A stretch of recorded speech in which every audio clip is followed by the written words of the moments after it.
Hello, Magic is Real listeners. I'm Shannon Torrance. Today, I had such a wonderful conversation with Dr. Graeme O'Connor. What I find so interesting about Dr. O'Connor is that he was an atheist before he had his near-death experience, and now he is living a spiritual life with a new perspective on everything. If you enjoy this episode and want to hear more like it would mean the world if you can subscribe, like, share with like-minded friends, and get the word out. Thank you so much for your support. Now here it is, my conversation with the lovely Dr. Graeme O'Connor. We'll start here. Hello, Magic is Real listeners and watchers. Thank you so much for being here again. I'm Shannon Torrance, and today I'm very happy to have Graeme O'Connor. He's Dr. Graeme O'Connor with me today. Rather than have me try to tell you what he does and what his life is all about, I'm going to have Graeme introduce himself and say what it is that he does and what he's here for.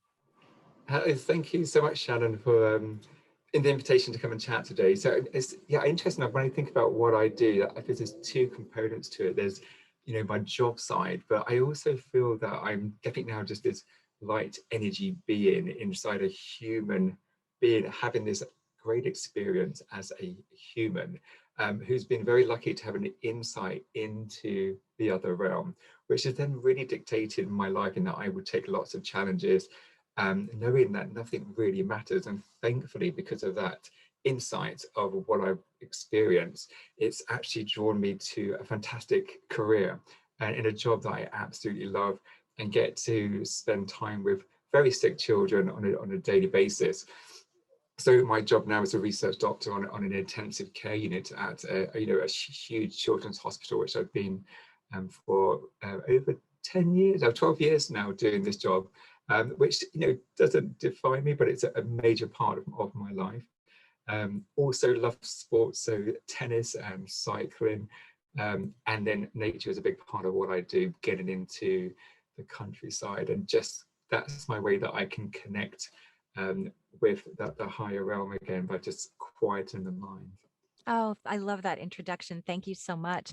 I also would imagine that having had a near-death experience, which of course we're here to talk about, do you feel that that helps you in your work? Because I would imagine there's also a lot of sadness and pain in what you have to do, and children are just the most vulnerable.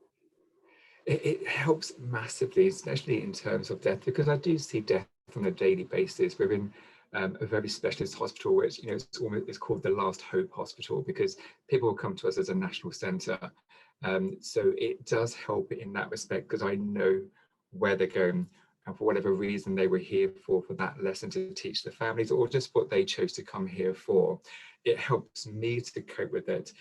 How you can portray those issues to the family, you can't really, because they what they're going through is horrendous. But for me personally, coping with it every day definitely helps. And my friends that know the job that I do, they always question, like, God, how do you do this job? And I think it is, well, I have colleagues that have never had a near-death experience, but they still do the job. But I think for me, it definitely helps to know that they're going somewhere very special. Yeah, I would imagine that if you're going to go through something like that, at least you have the knowledge that there really is no death. Now, that wasn't No, always the way that you felt, from what I understand. So I'd love to hear about who you were before this happened to you. Whatever you'd like to share, I'd really like to get to know you. it's a Yeah. great question, because you're absolutely right. I was a devout atheist, and my parents were devout atheists, so I was just brought up a devout atheist. So it had no interpretation of the Bible. Jesus was a bad word in our house, and the word God was a bad word. But I did. My parents were very disciplinary. I had 3 siblings. There was 4 boys, so growing up was very strict. And I think a lot of discipline, and probably too much discipline. And looking back now, my family can probably say, my parents can say, discipline was at a level that was probably abusive. I have a fantastic relationship with my family and my brothers. but now my brothers all have children, they realize actually to what extent we were all, abused really, but in the most loving way, just to control 4 boys.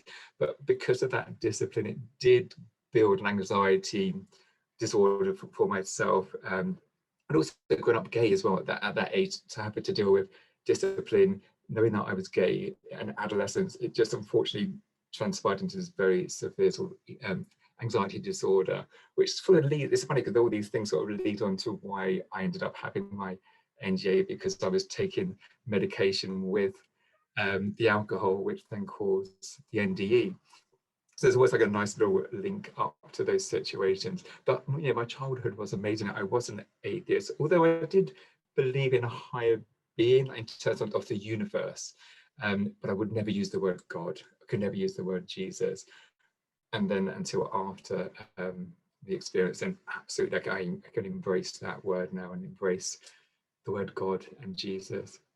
Oh, thank you. Yeah, I actually always had trouble with the word God too. Yeah. I was at times an atheist, and then at times more agnostic as I aged. Um, I think my dad is an atheist. My mother is not. And so that's interesting. But she's And yeah, how pretty. does that work? Yeah, they just don't talk about it. Just like I don't even Yeah. tell him I'm doing. I don't even tell him I'm doing Yeah. this, just because I know that he won't. He'd be very supportive of anything I do, but it's just not his thing. So when mediums come through with messages for him, I say, Yeah.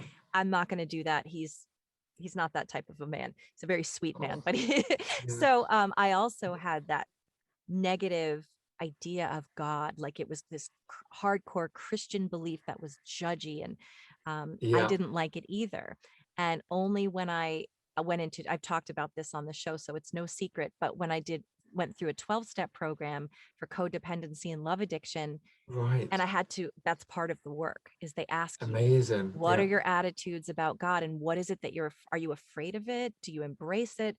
You have to work through that before you work through a That's lot of things. interesting. Yeah. And because and of course in the 12-step world, they say to you, if you don't accept, if it isn't God, it could be anything outside of yourself. It could be the rivers, the streams, just give up the control. But once I went through that and saw how miracles started to happen, and kind of opened my mind to this sort of thing, now Yeah. I feel so comfortable that I don't have to defend what God is to me. Exactly. I love that way that you didn't, because my partner is a total atheist, Oh, and he interesting. calls all of this stuff hocus pocus. So that's why I love the name Let's Go Magic as well, because he thinks it's just hocus pocus. And That's so total interesting. atheist doesn't believe in any of this. So again, it's just difficult for the relationship because we just don't go there and talk about this sort of Yeah, I stuff. would But imagine. And that's really interesting. To be in a relationship and this big thing happened to you. And I'm sure he thinks, yeah, it was chemicals in the brain or yeah, whatever. But I would love to hear, I've heard, but I would love to hear again so that you can share it with my audience that we have here today. Let's go back to that day and tell us what actually happened. yeah, absolutely. So I like to give some just information around that time because it just puts it into context of what actually happened. And my best friend had died about 6 months before my NDE. He had a non-Hodgkin's lymphoma, and it was in the brain tumor. So he died within about 3 weeks of being diagnosed. So incredibly quick. He was the most articulate person that I ever knew, and lost the power of speech and thought, and he died within 3 weeks. And then the week leading up to the NDE, we had a particularly tragic week at work in that 3 children had died just unexpectedly, like relatively well children we thought would do okay. And they didn't, they died. We had to cope with the parents. It was just really hard. And since my best friend had died, I found subsequent steps quite difficult to deal with. So I've arranged a night out with my friends, as you do, because that's how you cope with these difficult situations, the self-medication, and organised a night out in a local club bar, which was in Clapham, South London, called the Two Brewers. And it's a really fun, non-pretentious bar. They have a cabaret show on, and the more drunk you get, you just sort of migrate to the back of the club, and that's where you can have the club area. And we were lucky we got a seated area on the left-hand side, got a round of drinks in, and it was at this point a friend had offered me this very powerful painkiller that's also an anesthetic that you can inhale. And this is going back to the anxiety disorder, because it just helps you relax in this sort of club environment. Because I'd had so much alcohol in the blood and then inhaled this very powerful anesthesia, I knew instantly something wasn't quite right. And I basically went to systemic shutdown, and my blood pressure dropped. And you know, when your blood pressure drops, all your peripheral vision just starts to disappear. Yes. I just had this pinpoint, and I collapsed at that point. And I wasn't aware of this, but this is when my friends told me, and I was with other medics at the time, told me that I went into respiratory failure, because you develop this breathing complication called a stridor, and it's a very distinctive noise where it sounds like a sea lion barking. And it's just your airway closing. You're just desperate to try to get the air in, so all your muscles here try to get that airway open. But I was oblivious to this. Even before I hit the ground, I was just transported to this incredible realm. And I was just suspended in this air, in this massive coliseum. And in between these two columns, I was just suspended in the air. There were steps coming up to this coliseum. And it's, again, to explain the brilliance of the light and the energy there is so difficult to put into words. And I've explained it before. The only way that I've learned to explain it is when you're in a science class, you have a beam of light that goes through a prism. And on the other side, you have this beautiful rainbow. But inside the prism, you've got the mixture of that light and the rainbow before it actually splits. And that's what the light was like there. It's just this incredible light, but with color within it. I had awareness, 360-degree perception all around me. But I had this incredible presence on my right-hand shoulder, which I still don't know what it was to this day. I always thought that, it was so dominant. I thought my back was against another column that where I was, but there was absolutely nothing behind me. What that was, I don't know. I'd love to think it was my higher self.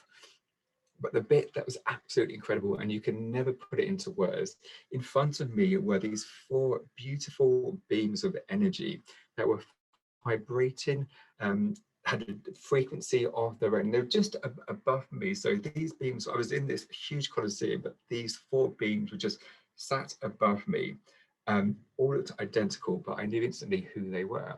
So 3 of the beams were the children who had died on the ward that week, and the 4th beam was my best friend. No physical form at all. I just knew from their energy. The communication there is way beyond telepathy. It's just this instant knowing of, like a download of their lives and what your life and what your interaction was with them. And with the children, it was very little reference to the life on Earth. It was more about their whole life, soul journeys and your interactions with them. With my best friend, it was a little bit more about his essence, and we had a bit more understanding of our life interaction on Earth. It was just such a wonderful experience, and it's so frustrating because when I can try to explain, just to imagine seeing these 4 beams of energy and just knowing who they were. Now, I didn't get a life review. I got a snippet of my last memory with Brendan, who had died. So he died. When he died, I was in the hospital room with him, which was, an absolute privilege to be in that situation. But I was angry because he died, and I was shouting up to the corner of the room, just saying, "Look, please show me a sign that you're okay." But I was shown this memory from his perception, so I could just see him looking down at me, shouting, like, "Show me that there's a sign," which is, which is incredible to have that experience. And all the emotions were there again. I could feel my emotions from when he died and his emotions from where he was, which was just, again, an experience that you just can't really explain unless you're going through it. Because I'd had that visualization of us being on Earth, that's when I realized, oh God, I must be dead as well, because I was in this realm, absolutely not bothered that I was dead at all. It was the most wonderful place. If I didn't have a face, I think I must have been a beam of energy as well. But my eyes would have been popping out, my mouth would have been just ajar, just to experience this incredible situation. because I knew I was dead, I didn't have to think about, oh, well, how did I die? And I thought, oh, it must have been in the club. And in your human brain, you think, God, how embarrassing, that's a terrible way to die. But when I was there, it was absolutely fine. I thought, no, it's not an issue at all. And then I had the thought of my family, and particularly my mother. And it was with that thought I was then catapulted back to earth. I want to say back to earth because I don't really know where I was. Now, when I went to this place, it was a flick of a switch, blink of an eye, I was there in an instant. Now, coming back, it was still the speed of thought. I mean, it was an incredible speed coming through the club. But I remember specifically coming through the club area and actually going through the wooden barn. So my consciousness actually went through the wood. And I remember seeing in the greatest intricacies all the splinters of the wood and being a part of that wood and just experience what it was like to be a bar. I know it sounds absolutely crazy. My consciousness then got to where my body at this time was laid out by the bar. So I was aware that my body was on the floor. Whatever form I was in at that time, I don't know if I was still this huge energy beam. There was no sound from the club. I couldn't see anybody else around me. It was just me and my body. And that's when the fear kicked in a little bit. So I was thinking, I need to get back into my body. And my body, it just wouldn't get into it.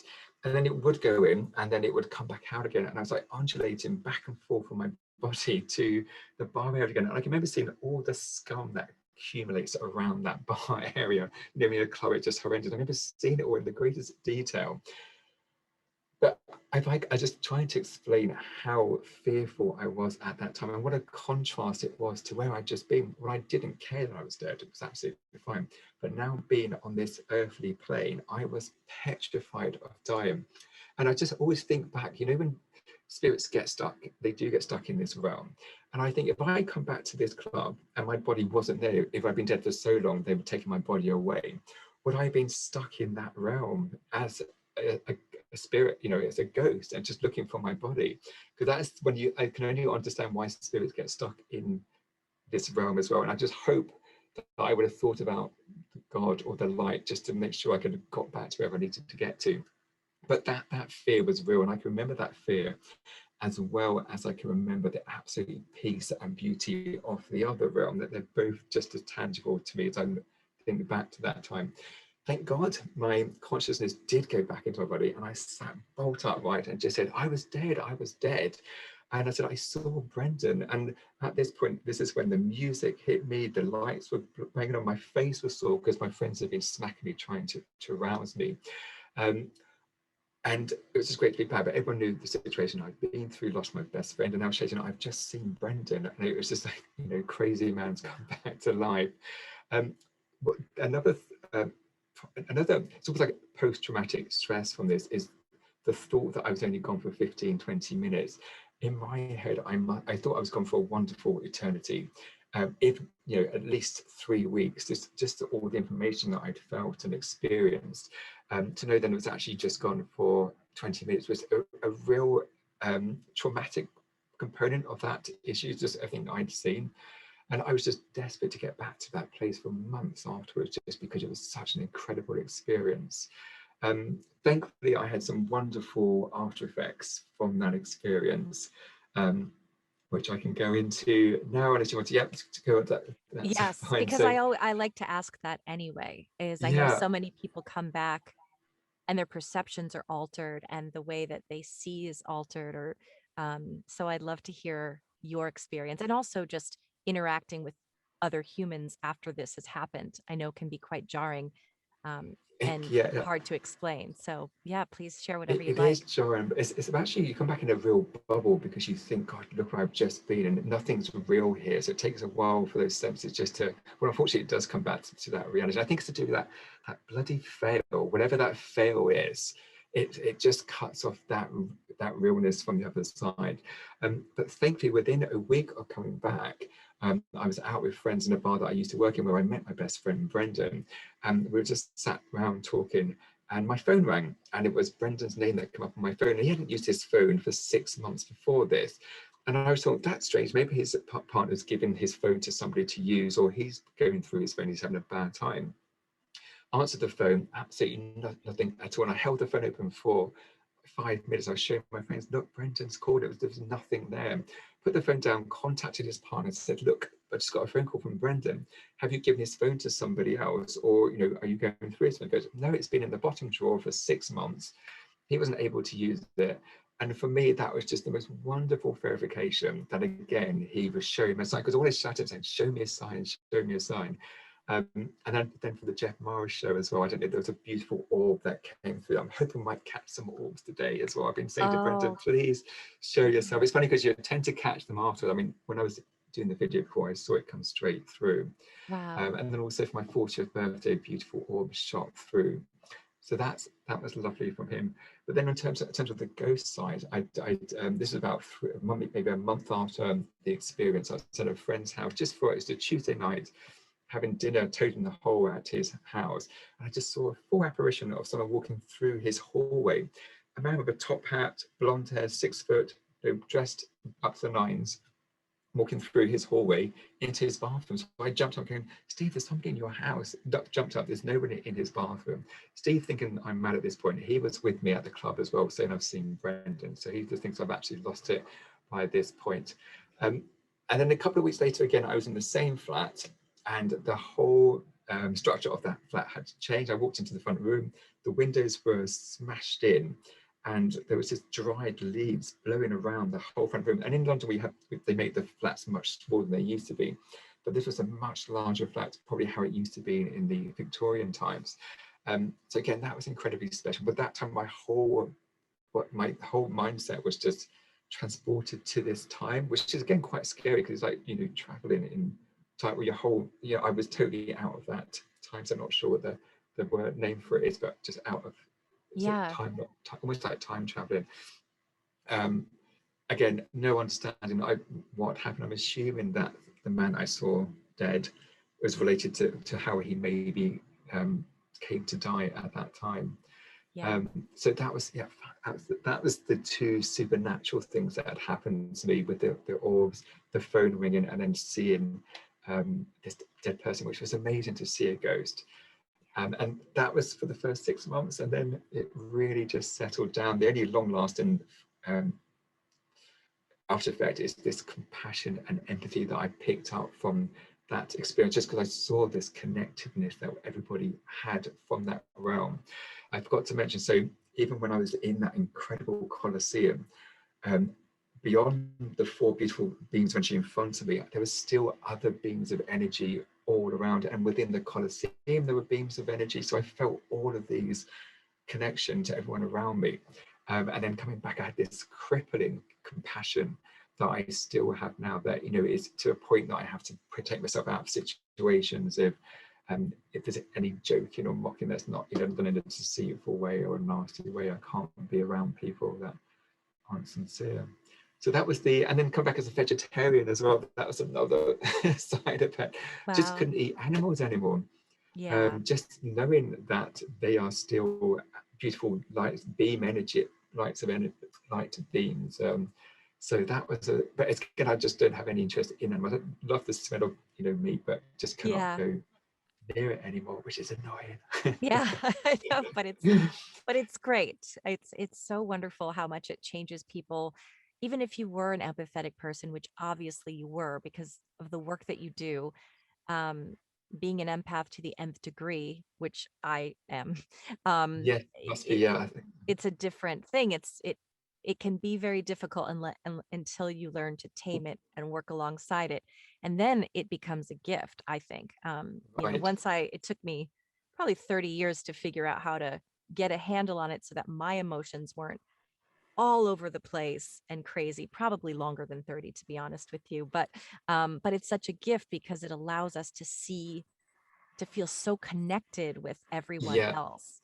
And so I think that's so beautiful. And to see people, no matter what their state of being now is, and at least try to find some compassion when you can't relate, or you see someone making a poor choice or committing a crime, and you want to hate them, but you can't, because this is their soul and their journey.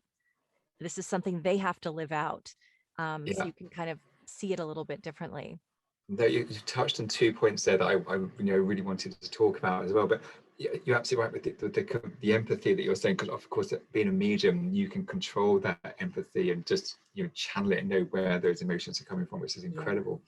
The compassion and the non-judgment, I totally agree that this is one of our main goals has been on being humans, is to try to learn and not to be non-judgmental, which is so difficult. We all have our downfalls of what we might we find difficult not to judge, and it's then going deep into that. Why do I find it difficult not to judge that particular cohort of people?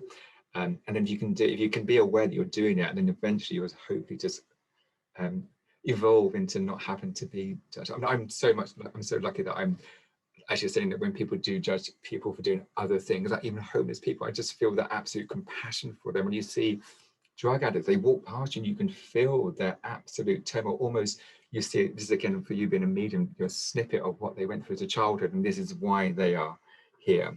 And that's why I can't imagine having the skills that you have, because it would drive me mad to be that involved.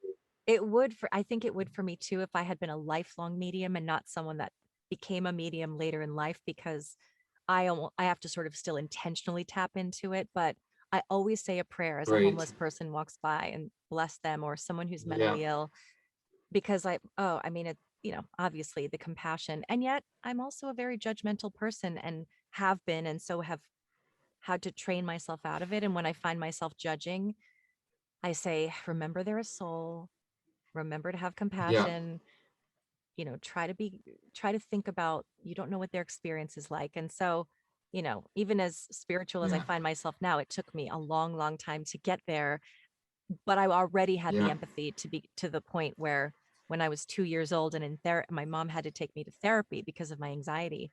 And my therapist said, it was a child psychologist, and he said, poor Shannon, she has so many big feelings she doesn't know what to do with. Oh, wow, at that age. I was always worrying about other people all the time and what's going on with them. So, but I think it's a beautiful thing, as I said, if you can cultivate that empathy and not have it take you down with it, and be able to be more an observer of it and say, God bless them. I can love with an open palm. It doesn't mean I have to fix everything, fix where we can, which is doing a job that you do, which allows you to be of service to people in the right ways without. But it's extraordinary that people don't have this empathy. So when I'm walking down the street and I'll say, God, look at that. Did you feel that? Even that happiness from that person, or did you feel that sadness? And my partner just thinks I'm absolutely mental, but I can't believe people don't have this. And I'm glad I have it, that you can have that, tap into that higher compassion and just that empathy. But the thought that a lot of people don't have that at all, it's just like, oh, I'm glad I have it, but I feel sorry for people that just can't feel and just look at people and sense that empathy of what people are going through. But it is so cool when you have, after going through what you've been through, and me having sort of learned it, not having had an NDE, but having learned to connect with my spirit self every day. I think it's such an awesome feeling where when you connect with someone, you feel like, I feel tingles just even speaking with you, just from the connection, the exchange of energy. And I can feel your energy as I'm speaking with you. And it's fun. I love to go out in the world and tangible. No, I absolutely agree. I talk to strangers all the time. And when I'm out on my walks, I just stop and talk to people, because I just feel like we're all connected. We're all, it's just a beautiful thing. Now I have two questions. Well, they're more comments than questions. The first one is that it's interesting to me that, being in a relationship with someone who's an atheist, what I love about that is that it proves that you don't have to be aligned in your belief systems, because it. So that's enough. You don't have to convince him.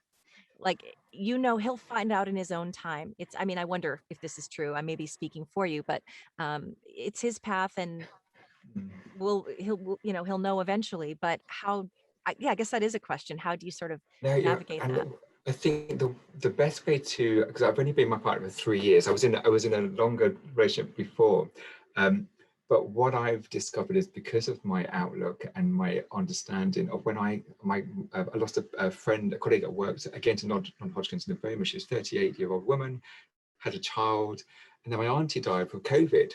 And the way that I deal with that was, no, you come across as being heartless because you're like, are you not upset your best friend at work's died? And your auntie's died within about 3 weeks of each other. But I mean, I was sat in the church praying for them, saying quick, not for my colleague that died, it was totally unexpected, but my auntie, it was a long drawn out death. And I was just saying to the angels, please just come and collect her. She's ready to go. And it took him a long time to come. My partner's had lost, very close loss, mother and nan. And the way that he's dealt with that is incredibly destructive. And he just cannot even see that there is anything. So they don't align, and I can come across as being very heartless, but it's not. It's just that knowing that, of course, it's sad. I'm not going to see my auntie again, but she's with my other auntie, and they're like my new soul protectors that I have, and I just always feel confident in any situation because I've got this soul family around me. But for the long, I mean, it's hard when someone thinks it's a whole hocus pocus, but I love the fact you just said I don't mind because I know it's true. And you and I, we can discuss it till the cows come home, or we can argue it till the cows come home. But the fact is, I would never argue with anyone. I'll tell people about my experience. If they take it on board, brilliant. If they don't, I'm not gonna ever argue it, because they will know and I know. They will know in time. That's what I tell myself with my atheist friends. I'm like, it's okay. I said, I thank you for being open to hearing that I'm into it. And if you're not, that's absolutely fine. And it doesn't matter. We'll all find out at the end of the day. And they want to believe. And even the strongest atheists, they might ask a couple of questions, and it's just so out of their realm of thinking. They just, I'm a scientist. I was, trained to question everything. And it doesn't make sense. I'm thankful I'm doing some research now. Another part that came out of the Jeff Morris show, where I got contacted by the University of Lancashire, who do a lot of this work. And we've now got a research proposal ready to start doing research at my hospital, which is just so exciting. That is very exciting. It's brilliant. So that's my next big project, because doing the research side. So cool. I can't wait to hear more about that when it happens, when it's out and you can talk about it. And then the other question I have is that you had mentioned that the words God and Jesus made you uncomfortable. They did me too. Now I actually pray to both, and not in a religious way, but in a way where I say, I believe. I'm not a Bible person, but I also, have an idea that there are ascended masters and people and greater beings. No, I love I think we have the very similar understanding of that, the higher levels, without putting names to them. Yeah, I agree. That's what I was going to ask you about, because I know I've heard you mention that you had you'd opened your mind. What did you learn about what Jesus and God are? It's a really good question, because I bought a Bible for the first time just to even look. I didn't even know who the Matthew, Mark, I didn't know and you read the story, a lot of it just makes sense. It's just how to live a good life.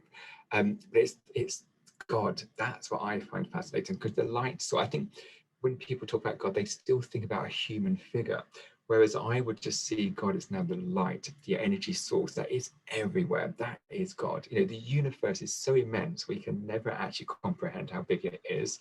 And that's why it just makes me laugh when people think, this is it. The energy just goes on. So I think my God now is the energy source for me, the light source that is connecting everyone. I mean, Jesus, you have to look at, when you look at the story, if that really did happen, how amazing.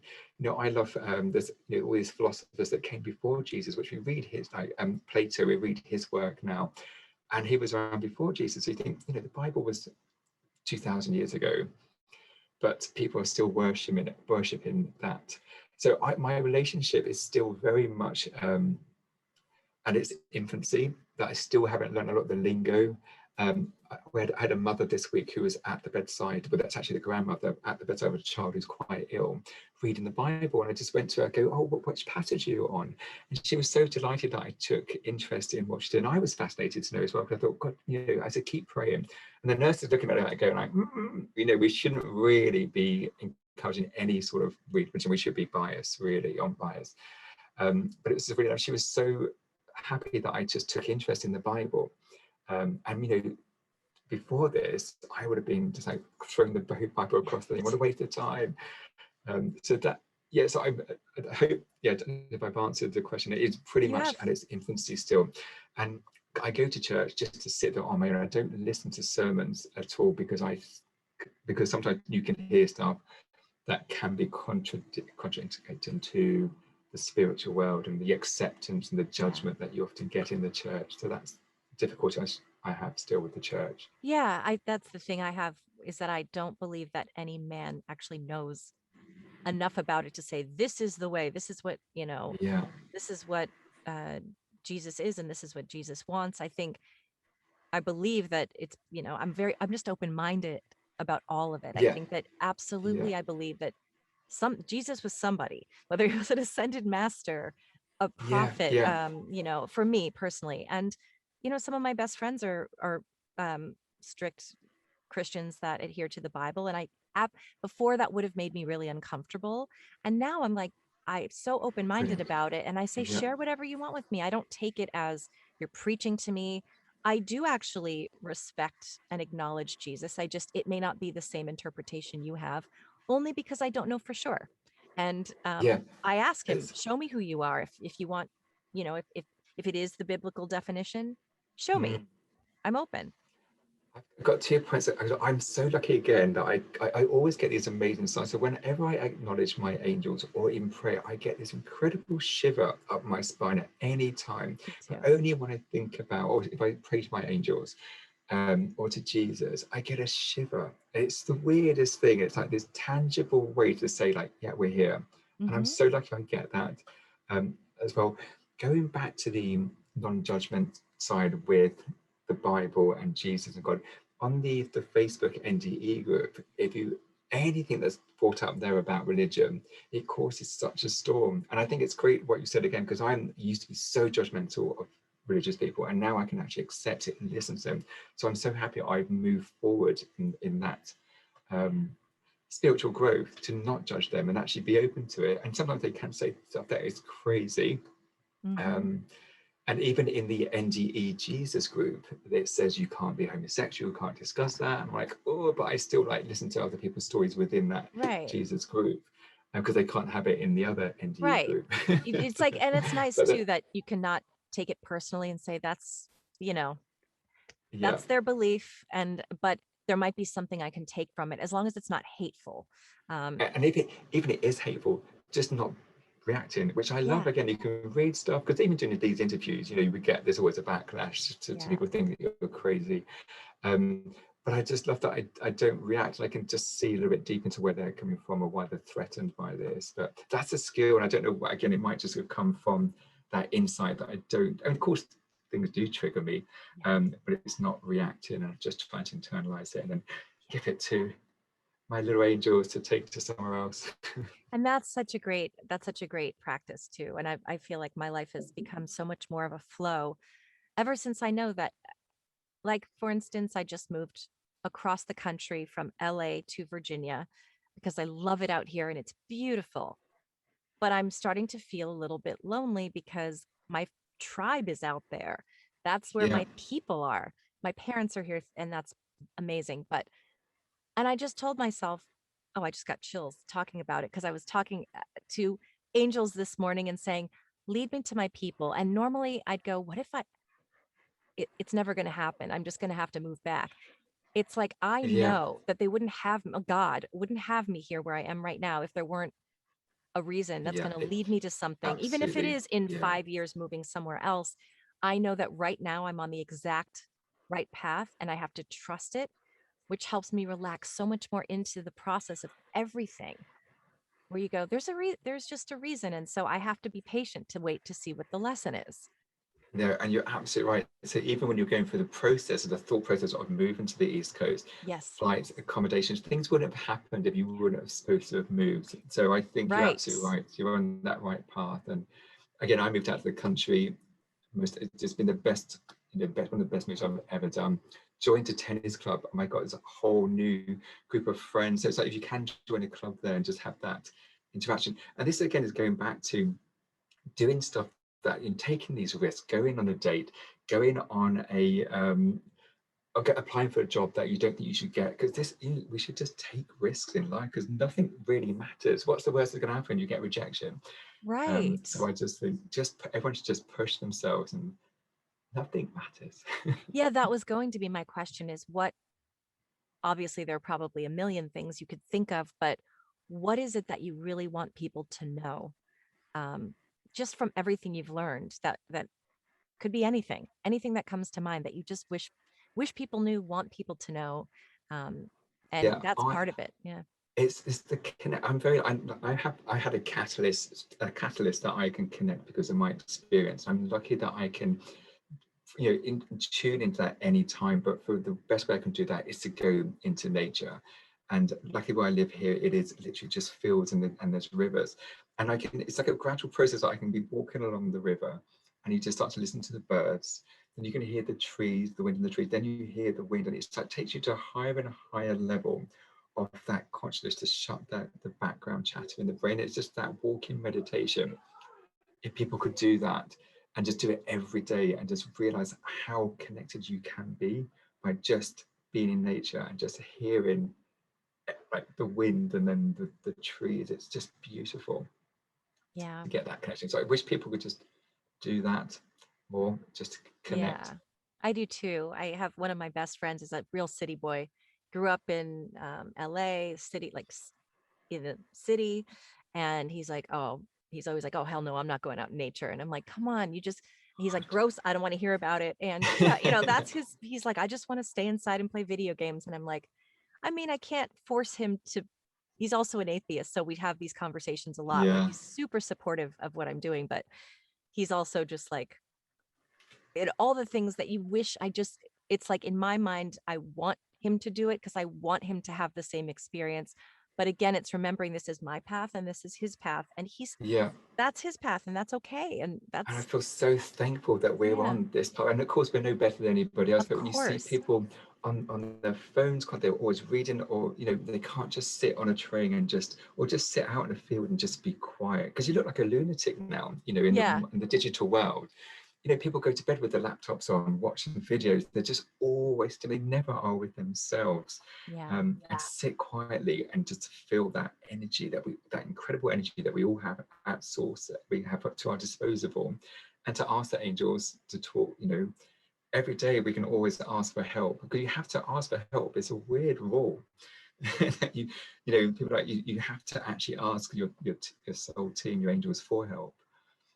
Yeah. And along those lines, what are some of the things you do to connect back with spirit when you're in the middle of obviously you have a lot going on, and you've got friends and family and your relationship and your job? How do you, I know you said nature, but how often do you do that, and what do you do? I mean, I talk to them all the time. I go out, when I walk to the train station, I would chat. I say, "Good morning, Jesus. Good morning, angels," and I get my little shiver down my spine, and that could be it. Or I could say, "Oh, right, today I want to make sure I've got a big meeting, or there's an issue with a child. I've had an issue with a colleague at work. Like, let's just pray that we don't have any rows today, or there's no confrontations." So it's on a daily basis. And then I have a mantra that I say every night before I go to bed. With the acronym, it's actually Christ, which is it's compassion, health, take risks. So R is for risk, but good risks. Then I is for intentions. Make sure your intentions are always good. S is for service, to Christ. And T, what is T for? Mhm. That's really bad. What is the T for? Maybe you'll It will come back to me. yeah, we'll come Um, back. Yeah. but then also there's gratitude. So I've got quite a thing great, which is I've got gratitude, and then the ripple effect of just being kind to someone, so just having a smile. Because I think when we're on these spiritual journeys, people think that you have to become a Reiki master, you have to be this Right. whole life change. This is great that you're doing this, and I think I'm lucky with my job. And I think, God, maybe I should be doing more spiritual stuff, which might come. But I think people don't know the effect they have by just being kind each day, and just that can be enough. That's So so gratitude and wonderful. kindness as well. Yeah, that's wonderful. I think it's true, because if you cheer someone up, they're walking through their day having a just a bland sort of a day, and you have a lovely interaction with them. It gives you energy, it gives them energy. Maybe they carry that energy onto the next person and into the world. And that's such a beautiful thing. Yeah. And how would you say that this has changed you as a human being the most? Stress free. Yeah. The thing, and if you do get riled, you think, oh, good, we're here to experience all human emotions. That's what we're here to do. And have we all have to go through stress, and it's good to have those triggers. But just not having, not allowing your body, not to allow to get really worked up and stressed about something. Always think about what's the biggest fear. Like my biggest fear would be losing my job, losing my home. Then what would you do if that did happen? And you're just always thinking, that's the fear stops us from doing everything. And ego, which goes, you worry about, trying to differentiate between what's your ego and what's your higher self. So I think that's been my greatest growth from this experience. I'm always questioning, what's my true intention? Is this my ego stopping me from doing this, or is it the source that's saying I should be doing this? But having no fear, because what the biggest fear is, you're gonna die, and death for me is not, it's not scary. When death comes, I'm looking forward to it. I mentioned it's terrible to say, but if I got diagnosed with cancer, depending on which type of cancer it was, I'd be like, this is my ticket. I don't this is my time to go back. Why do I have to keep delaying it? In the Western world, we especially in America, the amount of money is spent to preserve life in vegetative states. We're petrified of death, and we should be embracing it and looking forward to it. I agree. I love that too, because I think obviously it's worse for those of us who are left behind. Losing our loved ones is something we don't want anyone to go through. But as far as ourselves, I mean, I'm having a really good time. And the other day I said, I'm not afraid of death. That doesn't mean I'm ready. I'm loving my life. I'm really happy. And I don't want to go yet. But when the time comes, I know that at least I have something to look forward to. It's not something to fear. And what peace that brings. As you said, ask yourself, in any situation, what's the worst that can happen? Well, I mean, the worst that could happen is maybe there are things that can happen that are painful to endure.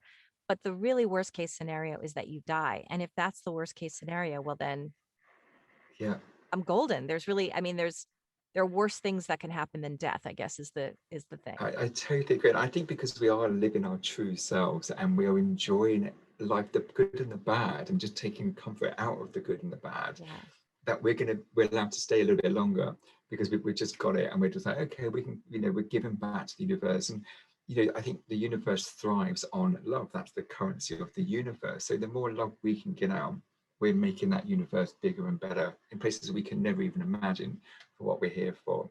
Because we know there's no, people question when you get your message when you had your NDE to come back for these grandeur jobs when you come back, but actually it's just being kind. That's all we have to be. Don't judge people, be kind, create that love. That's as big a job all of us have to do each day. Wake up and just be kind. I want to leave it right there. I think that's so beautiful, Graeme. And I am so grateful for your energy, your time, for showing up, for connecting, and for sharing all of your beautiful wisdom and insight. It really, really means the world. Oh, thank you, Sharon. I really enjoyed that.